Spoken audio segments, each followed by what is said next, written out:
A Indonésia é um dos destinos mais fascinantes do mundo. São paisagens de tirar o fôlego, com praias muito incríveis, templos antigos, florestas tropicais e vulcões muito grandiosos. O país tem mais de 17 mil ilhas, sim, 17 mil ilhas, e é lar de uma cultura muito rica e diversa, com séculos de história e misturas de diversas religiões e tradições. Com tudo isso, a Indonésia deve ser um lugar incrível para se visitar e tudo deve ser muito perfeito, não é mesmo? Pois é, só parece mesmo. Todo país tem os seus defeitos e problemas, e com a Indonésia não seria diferente.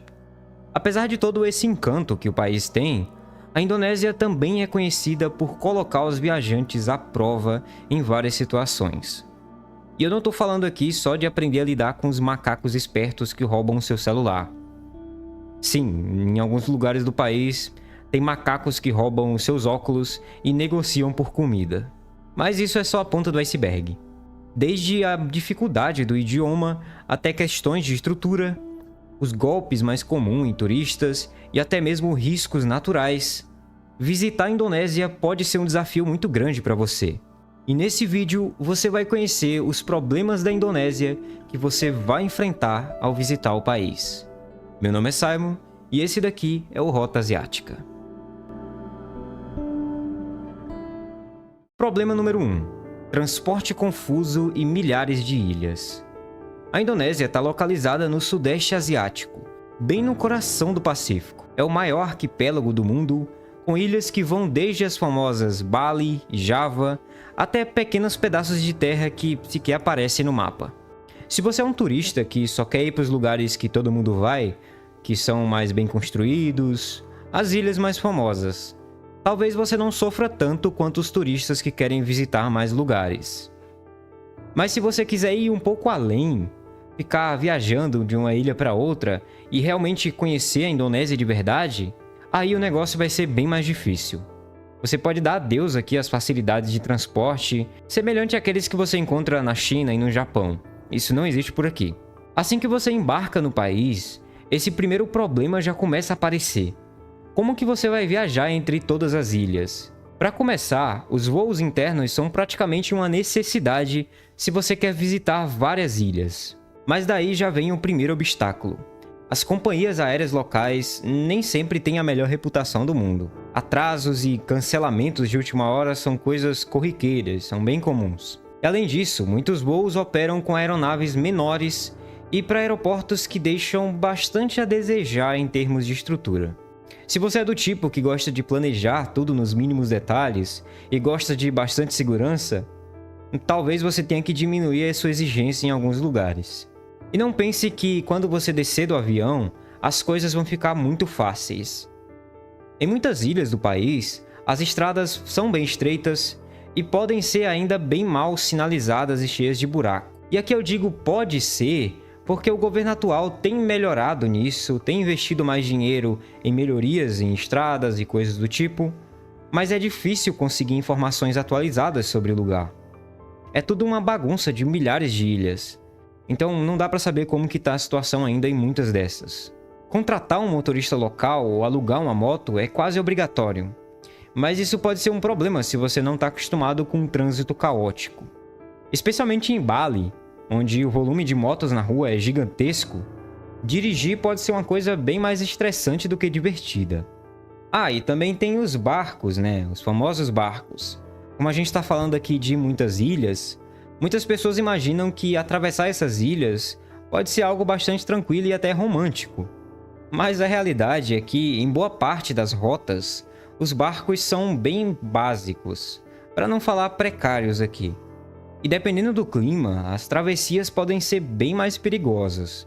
Se você vai viajar para centros turísticos, com certeza as opções vão ser muito maiores e até melhores, mas em zonas mais afastadas e rurais, a coisa é bem feia. Número 2. Idioma.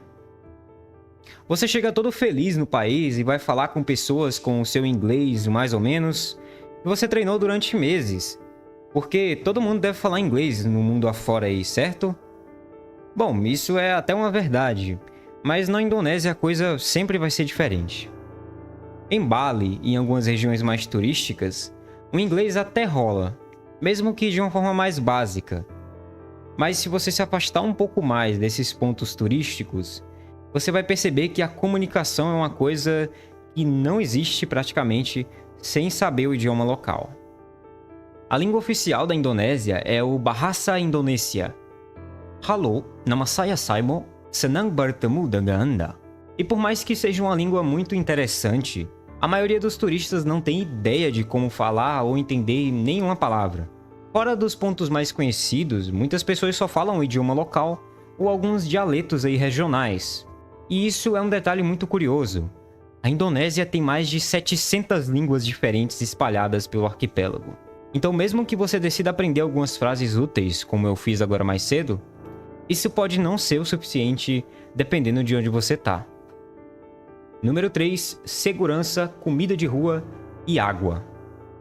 A Indonésia é um país incrível, mas quando o assunto é saúde e segurança, você precisa redobrar sua atenção. Começando pela comida e pela água, a culinária da Indonésia é muito interessante. Você tem muitas especiarias e coisas que provavelmente você nunca provou antes. Mas aqui tem um porém. Nem tudo que parece gostoso é seguro para o seu estômago. Uma intoxicação alimentar é um risco bastante real, especialmente se você é uma pessoa mais aventureira e decide experimentar comida de rua.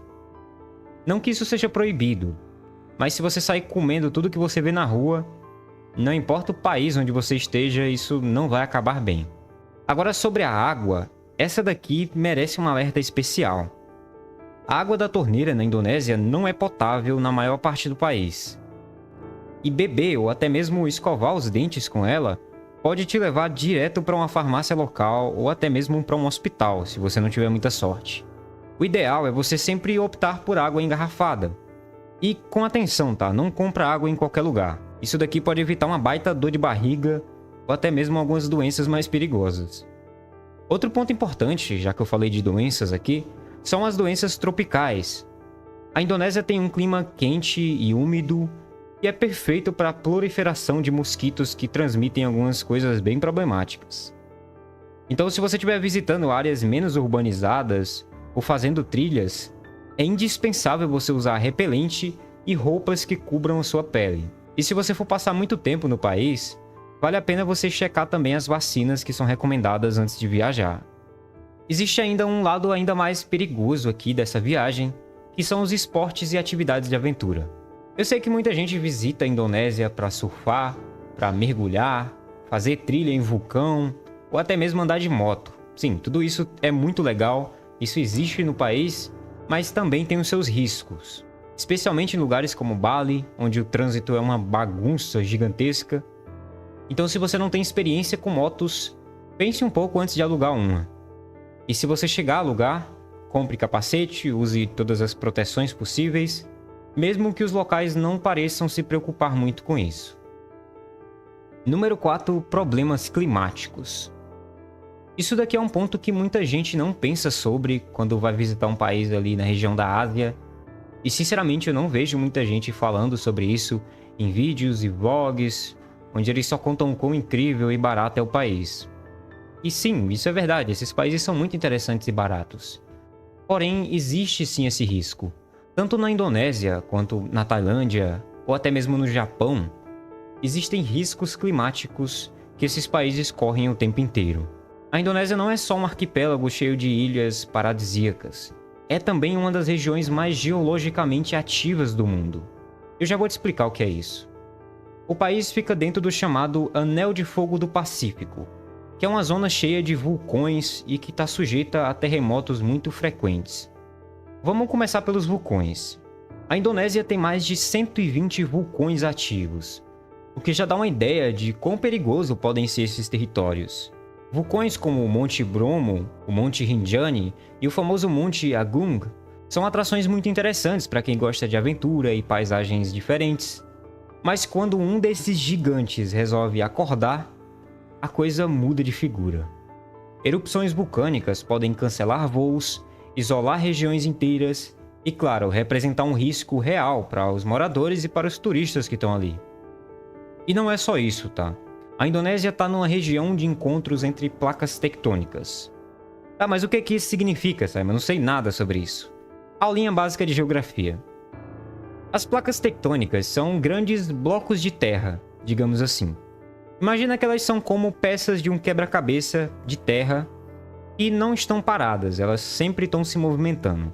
Mesmo que seja um movimento bem lento, bem devagar. E quando duas dessas placas se encontram, o negócio fica bem feio. Às vezes elas batem uma na outra, outras vezes uma desliza por baixo da outra, mas sempre o resultado vai ser um choque. Uma energia muito grande que causa terremotos, erupções vulcânicas e, em alguns casos, até mesmo tsunamis.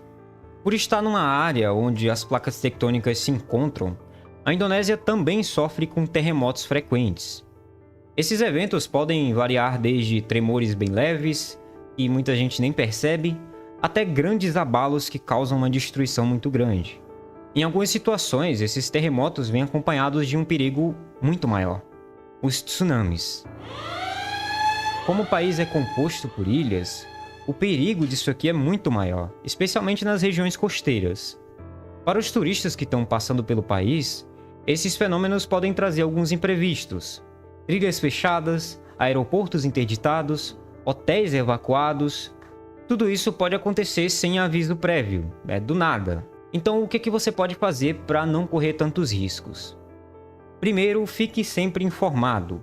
Acompanhe as notícias locais, esteja atento a alertas oficiais sobre atividade sísmica ou vulcânica. Até o seu próprio celular já tem um monte de alarmes contra isso, e muitos aplicativos de viagem têm notificações específicas para esse tipo de emergência. Segundo, escolha bem onde você vai se hospedar, principalmente em regiões mais próximas da costa. Se estiver perto do mar, procure acomodações que já têm planos de evacuação e acesso a áreas mais elevadas. Terceiro ponto, é bom você estar preparado nesse tipo de lugar. É uma boa ideia você levar um kit básico de emergência, com lanternas, garrafas de água, até mesmo documentos importantes em um lugar acessível. Você não pode estar com seu passaporte guardado num lugar difícil. Saber o básico sobre como reagir em terremotos, em situações desse tipo, pode fazer toda a diferença para você. E por mais que existe sim esse risco em diversos países da Ásia, é importante você lembrar que milhões de pessoas visitam o país todos os anos e têm experiências muito boas. Sim, existe sim o risco, mas se você tiver um pouco de atenção e planejamento, você consegue lidar com esses problemas. E não é como se coisas gigantescas acontecessem o tempo todo. Mas de qualquer forma, fica esperto sobre isso e pesquisa bastante antes de ir. Bom, esse foi o vídeo de hoje. Eu espero que vocês tenham gostado desse formato de vídeo. Eu tô tentando falar um pouco mais sobre países menos conhecidos na Ásia, que é um pedido de muitas de vocês, inclusive. A Indonésia é um país muito interessante, eu gosto bastante do país, e eu tenho certeza que você gostaria de conhecer também, mesmo com essas dificuldades todas. Obrigado por assistir até aqui. Se inscreve no canal porque a gente está muito próximo dos 50 mil inscritos, e isso é um marco muito grande para o canal. Comenta aí embaixo o que você achou sobre a Indonésia e a gente se vê no próximo vídeo. Até mais!